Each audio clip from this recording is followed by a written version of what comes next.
The village was silent. The final grain of sand fell in the hourglass. The town mayor sending out the call for torches to be lit, and ordered the men to patrol the town from the safety of his manor house. He, his family and servants would be locked inside until it was over. Increasing visibility in the dismal town, and the steady footsteps of the night's watch, their muffled voices and forlorn words at an exhausting job. The telltale storm had already begun, their heavy coats doing little to keep the chill rain away from their bodies. Condensation came from their mouths as they accepted the warm beer offered to them by the local tavern keeper. The sound of bolts being struck, rafters closed, and prayers muttered by people on their knees, all in hopes of managing to survive the night. A long and loud battle horn echoed through the valley, full of deserted villages, their inhabitants having fled years ago. Some came here bringing tales of famine and spirits of death, and others risked the long, dangerous journey through the nearby forest. Their fates were unknown. Wooden buildings now left long abandoned, with only the ghostly creak of a rafter striking the window sill. No animals lingered inside. All were dead. Their skeletal remains circled inside and out. Few and precious family heirlooms had been left forsaken there. And even the old grain had been left to rot. No thieves, no bandits troubled us anymore, as they too had perished. Only this town, my town, had managed to withstand the onslaught, perhaps because we were closest to the old church, and thus hallowed ground. The horn caused instant tension. Voices became muffled, and people, not soldiers trained for war, but tradespeople, gathered their bows before heading to the ramparts, climbing up stairs and ladders above the street. Wooden defenses around the gate, with the gatekeeper calling for more oil and peat to throw down. Yet resources were becoming scarce. Half the town was damaged through fire. Charred buildings had beams of bloody spikes. The lives lost made it no longer worthwhile to protect it. Most of the dead were left unburied and without rites. The more superstitious amongst our number wished God would curse us, end our suffering. However, with what was happening, weren't we already damned? Peeking through an open rafter, holding my baby to my breast, fortunately, he slept easily, even during times of chaos. I saw my husband and brother walk out with the other men. Many of the swords and halberds had long been broken. The blacksmith and armorer both lost to us, leaving the damaged pieces covered in dust. Now only the bare minimum now available. My father and eldest brother had already died, one during the first wave, and the latter a week ago. Their heads were lowered, down in assuming defeat, doing it solely out of duty, and the faint hope their loved ones would survive. They stood, shivering and waiting, while avoiding looking at all the reminders of death around them. The dead hung from the name tree, ancient, and here before the town was built, older even than the ruins of the old church, with headstones with writing eroded off it, twisting, hung at the neck with their hands bound behind their backs, in varying stages of decay, were the deserters, executed for fleeing the battlefield, stealing food, or trying to hide during the battle. A solitary crow picked out an eyeball before cawing and flying away. Even the speakers of the dead were scared of the night. At first, it was rumored to be from one of the surviving villagers, but when a scout rode out, they confirmed there were no survivors, nothing but the dead. He lingered for a day before his body broke down and he perished. I closed my eyes. My heart shuddered in fear and kissed little William's forehead and began the tortuous wait. Instinctively, I reached for the cleaver handle by my side. I knew I might die, but I'd take the night with me, if I could. In the dark, the swirling mist circled. A rider appeared on the nearby mountaintop, and the great horse reared, striking the air with its hooves. No standard nor sign of who he was. A reaper? Or perhaps a demon from the underworld? Glowing amber eyes of man and beast as the rider came down and circled around the town. Only damaged traps remained, and no roar came from the near defeated foes. He carried a sack by the horse's flanks and reached inside, pulling out the decapitated head of one of the unfortunates before throwing it over the ramparts. A scream of recognition followed as they realized who it had been, a loved one of theirs. Selfishly, I was thankful it wasn't anyone close to me. Soon 2 more heads were thrown over, adding to the others. If we had have been garrisoned by battle-hardened warriors, we may have reacted differently. However, our town were farmers, merchants, and tradespeople. The knight screeched without a mouth, a loud, terrifying shrill while his horse reared. My brother, Jericho, filled with foolish bravery, threw a javelin over the edge, piercing into the horse's flank. It screeched and reared. The tip pierced the vulnerable spot. For the first time, the knight dismounted from his horse, landing on the ground with a thud. Jericho screamed at the others to throw something, to attack while we had him on the ground. We may not get another chance. Unfortunately, they didn't share in his bravado and screamed at him to get back to safety. The walking terror pulled the javelin from the demonic horse's flank. Intestines came out and flopped around, hanging loose on the side. Soon the broken javelin was thrown back over, just missing one of the men guarding the gate, and he mounted the great beast once more. Immune to the pain and damage caused, it snorted, tossed its head, showing signs of pure aggression. The knight's large greatsword raised in the direction of my brother, a threat and a challenge. My blood ran cold and my heart skipped a beat. This would be the last time I'd see him alive. Stirring in my arms, William started to cry, sobbing loudly in the overall silence. Perhaps an unnatural knowing of what would come. The knight rode away, down the dirt road, and a low, rumbling cry rang out. The shuffling started as the mindless appeared through the mist and began their walk in the direction of the town, some fresh and others old. There were those who remembered their old ways, while others walked straight into defenses, oblivious to their bodies being torn apart, pierced and pulled by the defensive spikes.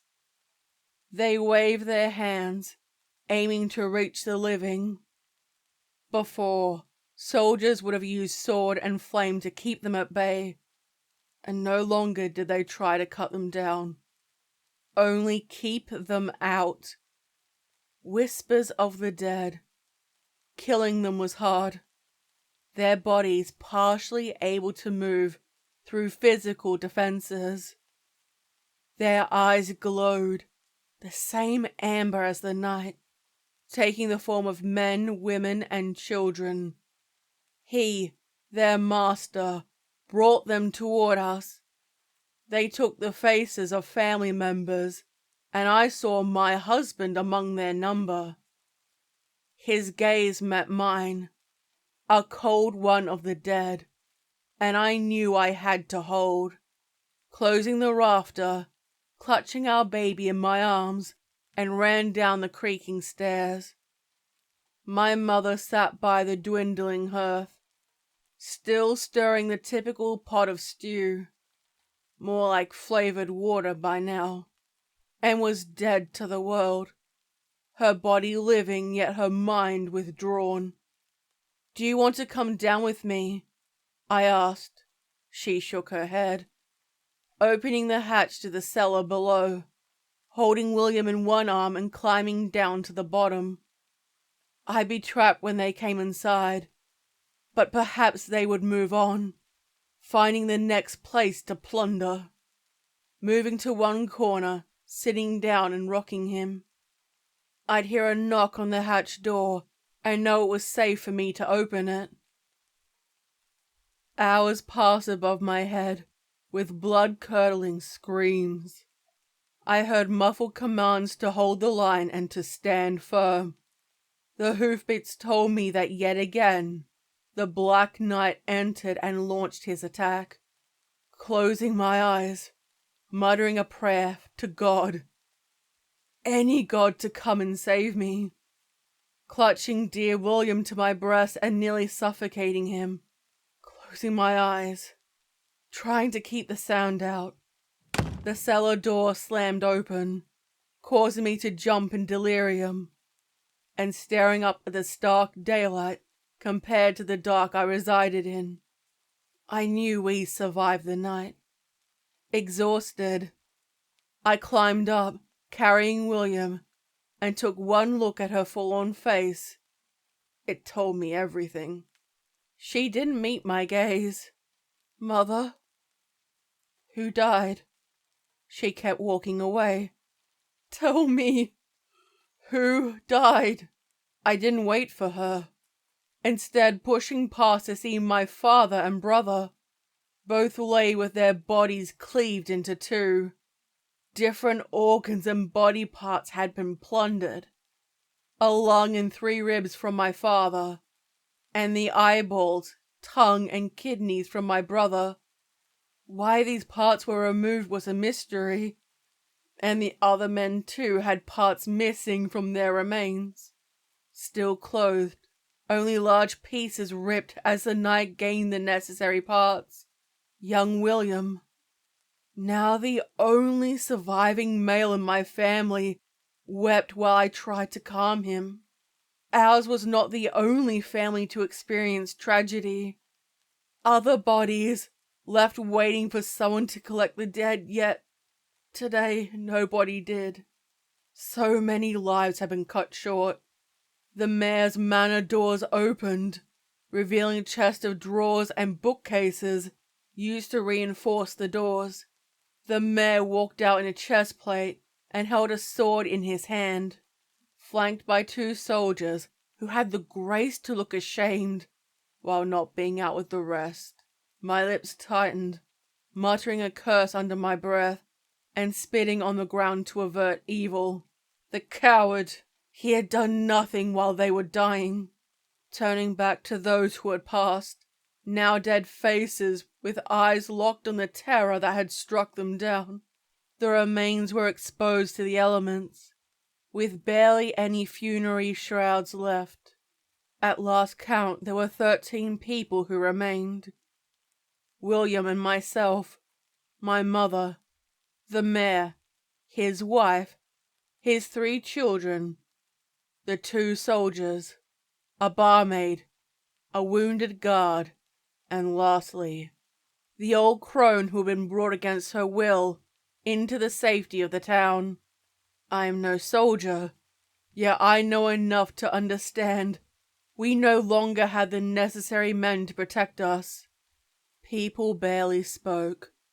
An uneasy silence before a debate taken whether our efforts to bury the dead was worthwhile, given we too would soon be dead. They walked past each other in a daze, as silent knowing the end was approaching. The two soldiers, ignoring the mayor's commands, first buried their fallen brothers and helped us bury ours. Our priest had died with the first couple of waves, thus leaving one of the soldiers to grant them their last rites. I joined in, standing amongst them. The mayor's wife, a woman I had only seen at a distance, stood awkwardly with her children, holding their hands. Only two did not attend. The mayor was absent, and my mother. The crone pointed and laughed at us, muttering about how we were all fools, and he would show us. Sitting happily on her porch, she was accused and acquitted of maleficent magic. I found my mother. Twisting and turning, her head hung low, with her tongue and eyes protruding from her mouth, while her arms hung loose and a kicked-over stool, preferring to leave this world through her own choice, choosing sin and temporary reprieve rather than the unknowing suffering of what was to come. I don't know how long I stood staring up at her, knowing I should have cut her down in case anyone saw her like this. Jacob, one of the soldiers, entered. A weariness claimed his otherwise content manner. A hand placed on my shoulder in silent support.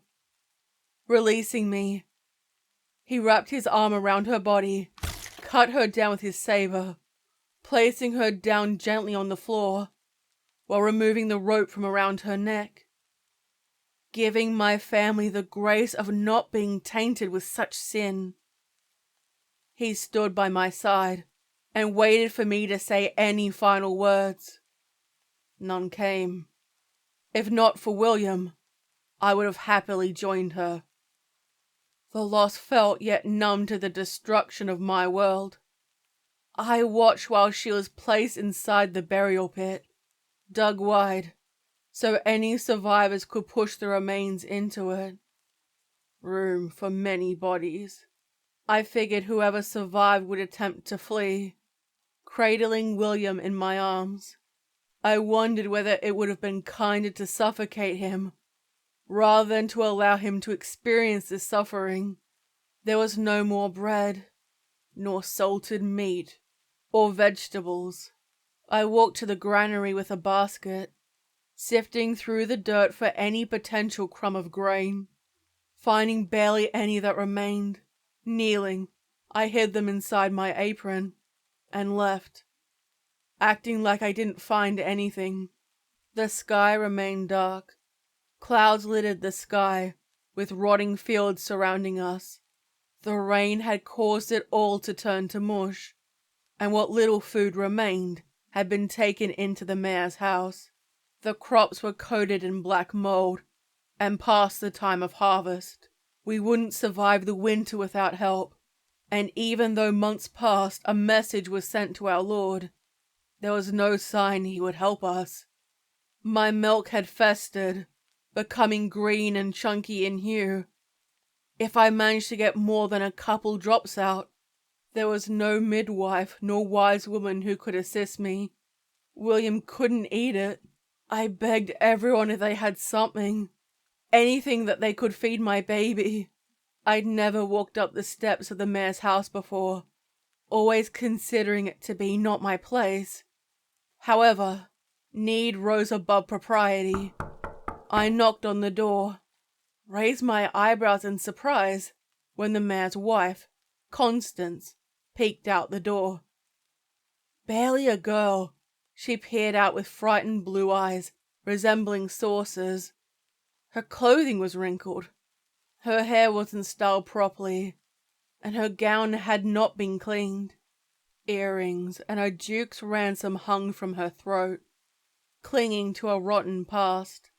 Please, I need some food. For my little one? I begged, while she looked away, cheeks flushed red, and paused, uncertain. I thought she was going to close the door on me. Instead, "One moment," she answered, reached to give me some dry bread and half a cup of ale and water. "Here." "Thank you, ma'am. Thank you," I answered, only to have them ripped from my hand, and I was shoved sharply. The mare didn't care if tiny William got hurt in the process, and Constance offered a protest. The door slammed. I heard him strike her. She screamed, and I heard muffled shouting coming from the opposite side of the door. The hag cackled while watching us, a mad, crazed look in those near blind eyes, and she cried out to share her happy thoughts. "Such soft, tender meat! Pretty lady getting what she deserved. May I hold the baby, missus? Just a bit off the leg?" She was not the only one to attend. The survivors, including the 2 soldiers, saw what happened. Seeing a babe and mother mistreated, along with the food stores while they starved, it was more than enough. The 2 soldiers drew their swords, their faces firm lines, and I opened my mouth to protest.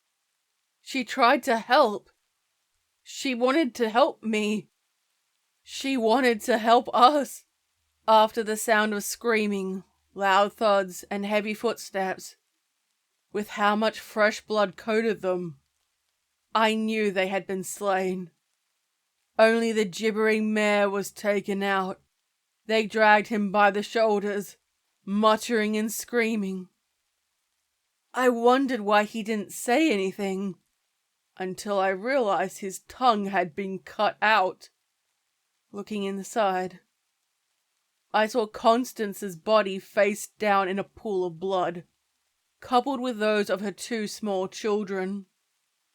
Fortunately for them, their deaths had been quick.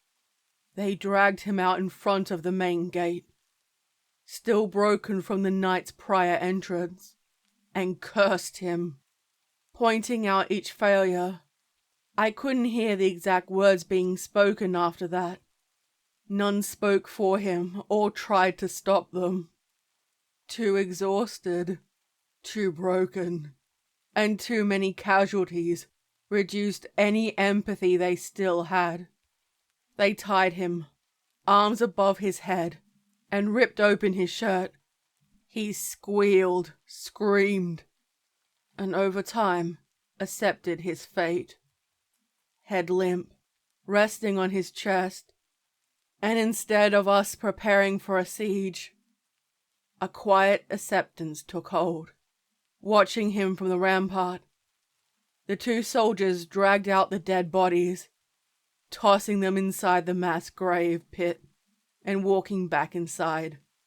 We all gathered in the mayor's house, finding supplies to fortify it, weapons and food that had been hoarded away. After finding barrels filled with malt whiskey, bread, salted meat, and dried fish, all of these things we had been deprived, and none could blame us for feasting. We'd all be dead come morning. We drank, but it brought us no joy. They were boarding it up, and to our surprise, the old crone joined us inside, claiming a seat, and none of us had the energy to urge her to go elsewhere. I sat back to the wall with William swaddled on my lap, a meat cleaver beside me. He rarely cried now, and spent most of his time sleeping. I attempted to join him, yet any sound caused me to jump, ready to strike. Nightfall crept forward. Candles and torches lit outside. The wounded soldier sat with his bandage at his thigh, leaking out with ill humor and dark blood, a dagger in his hand. I recognized him, cousin of the cobbler, the 2 soldiers, and the barmaid, a stocky woman who had thrown many men out of her late uncle's establishment. "It's okay, William. I hope we'll make it through the night." I whispered, kissed his forehead, and fortunately he wasn't crying anymore, too weak from a lack of nourishment. The wait lingered, with the final preparations made, where the last drinks were passed around. Like myself, this was the first time we were allowed inside this building. We spoke of good times in the past, of our mutual loved ones, and what we'd do if we'd managed to survive, where we'd travel to. The hourglass was brought in, placed in the middle of the room, and flipped over for the countdown to begin, only for the sand to stick. A fantasy, however pleasant. The crone was the only one who didn't speak. Her gaze lingered far too long on William for my liking, a crooked smile while she watched from the shadows. The first horn rang out and my heart skipped a beat. Since all of us were inside, all we could do was wait for the next signal, and staring out at the dried blood patches where the wife and children had been cut down. The blood stain had begun to stink, sending a wretched aroma through the building, and a muted one compared to the carnage outside. I wondered if there was a cellar, or somewhere better to hide.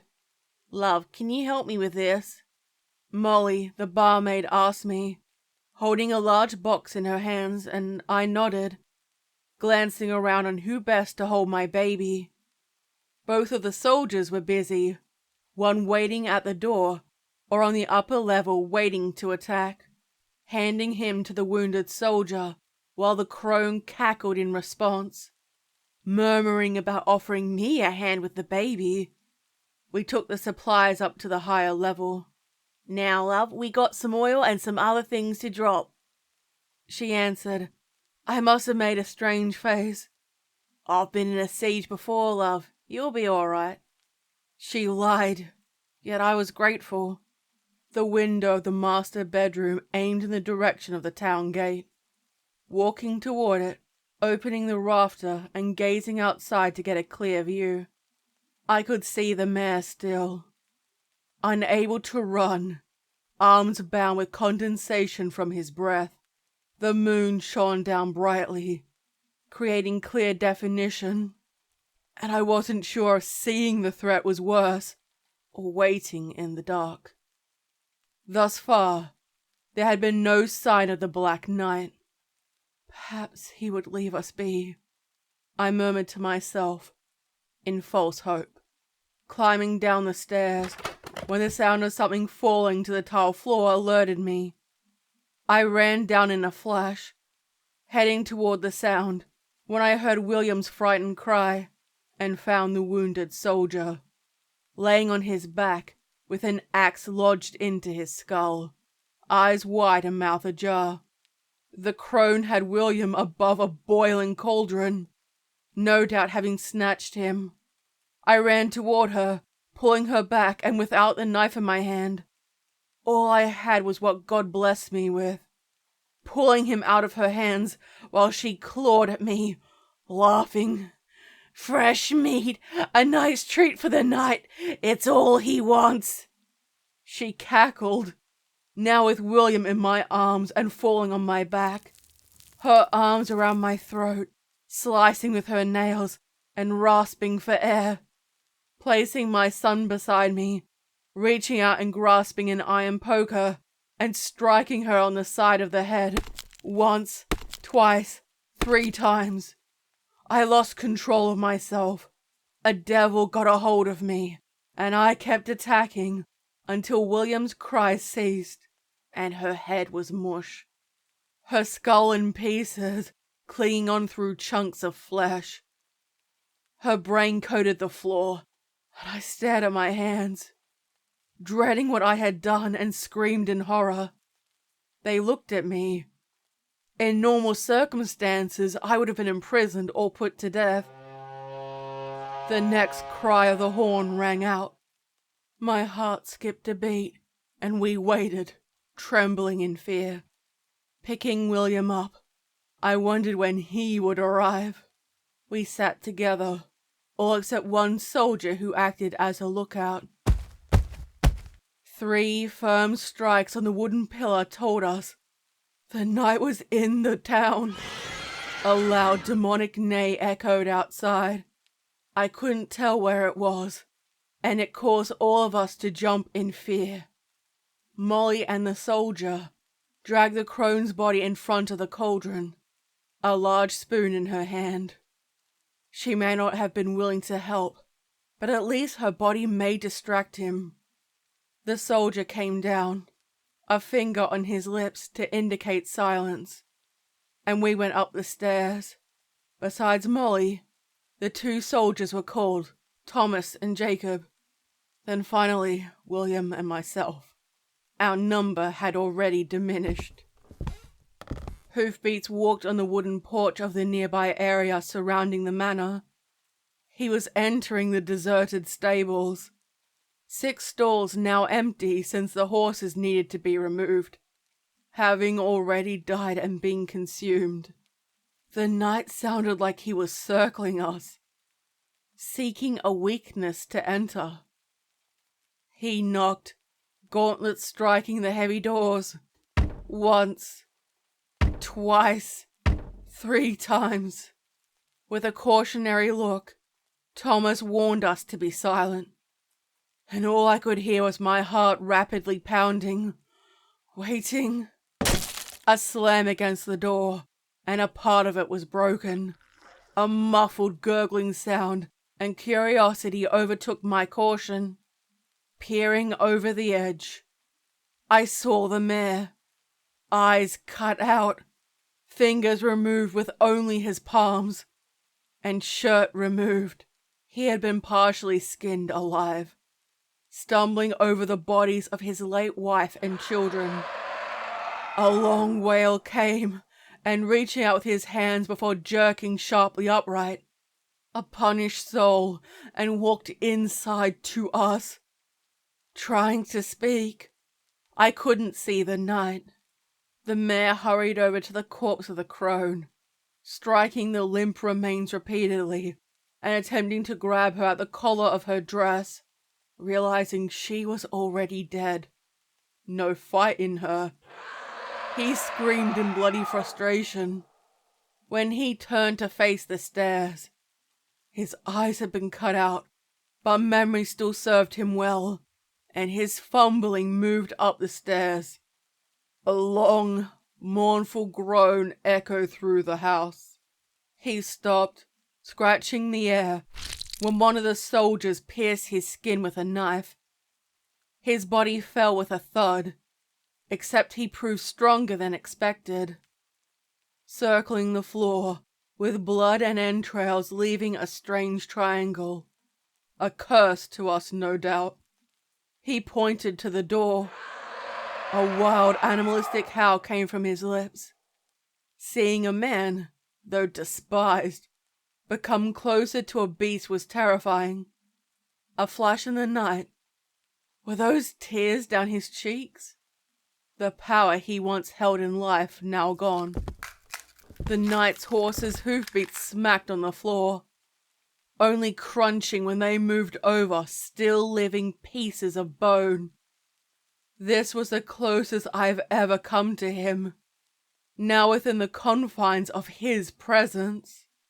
A foreboding feeling, relentless, and my stomach twisted the closer he got. Waiting for the soldiers to move, and they remained steadfast, except for the tiny tremble of their hands, a solitary indication of the rising foreboding. No symbol nor prayer kept him at bay. Pushing our bodies against the windows, Jacob broke one, cutting his wrists and tearing down his forearms while he tried to make his escape. Climbing over the window pane, slicing open his stomach in the process. He screamed, pulling himself with his fingertips in a foolhardy attempt to escape.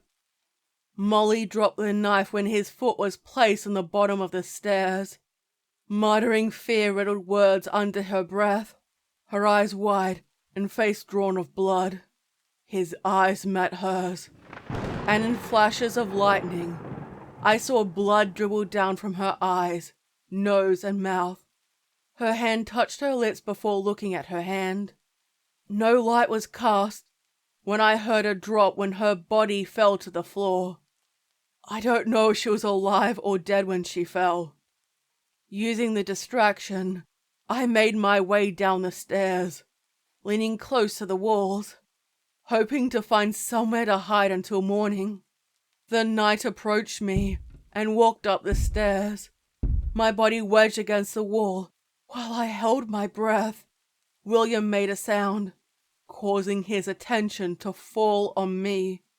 Thomas leapt forward, sword drawn, and struck down on the knight's shoulder, only for the blade to crumble, burning while he screamed. His hands burnt. It was the second time the unholy rider had been injured. His hand extended, clutching Thomas by the throat, only to crush it in his hand. The body thrown to the ground. Seemingly he looked around, clearly in search of someone. The knight lingered silently near the door, waiting and slowly turning his head. He stepped out on the threshold when sadly, William screamed. His attention shot back at us, taking a few large steps toward me, and drew his large cavalry saber, the only flash of silver in the dark. The first time I saw him draw his weapon. On my back, I crawled away, keeping my body between him and William, sliding the baby along the floor, using my body as a shield, pushing me away roughly while I struck my fists feebly against his armor. He reached down, lifting young William, and cradled the screaming infant, and pulled back his helm to reveal the lower part of his face. A gloved thumb was placed on his forehead, leaving a mark, and I'd hope he'd place William down. What was he doing to my baby? Leaning down, now lifted, it revealed a corpse-like mouth, grey with white long dead lips, and he blew toxic air into the infant's face. He cried, then an uneasy silence followed. I screeched, reaching for young William and calling out to him. The knight strode outside, still with my baby in tow, clutched in the crook of his arm, and brought his foot down on the hourglass, breaking it. The knight mounted his horse and cantered out of the settlement. I kept calling out behind them, reaching out and dragging myself on the floor. That was the last time I ever saw my son. I waited in limbo for death to take me, fearing I'd be eaten alive by feral dogs or wolves who would take advantage of all the meat. However, they all stayed away, despite hearing their barks and howls in the night. No birds of prey came to pick at the dead. The thick stench of death clung to the air, and I wish I died, just like the rest. I knew I should have dragged the dead to the death pit, but even if my limbs complied, my heart wasn't in it. The town now cursed. I was woken to the sight of a man's face. The young soldiers stared down at me, and once they discovered I was alive, they gave me water and asked what happened. It was a search party sent by our Lord, and I, the last survivor. I healed, eventually remarried and had other children. The Black Knight was never seen again, and tragically for me, neither was my son. I hope you enjoy this story. What did you think of it? Let me know what you thought in the comments section down below. Don't forget to stab the like button, subscribe, hit the bell and leave a comment. This video is made with the support of my incredible channel members, Patreon subscribers and all my viewers. Thank you so much for supporting me.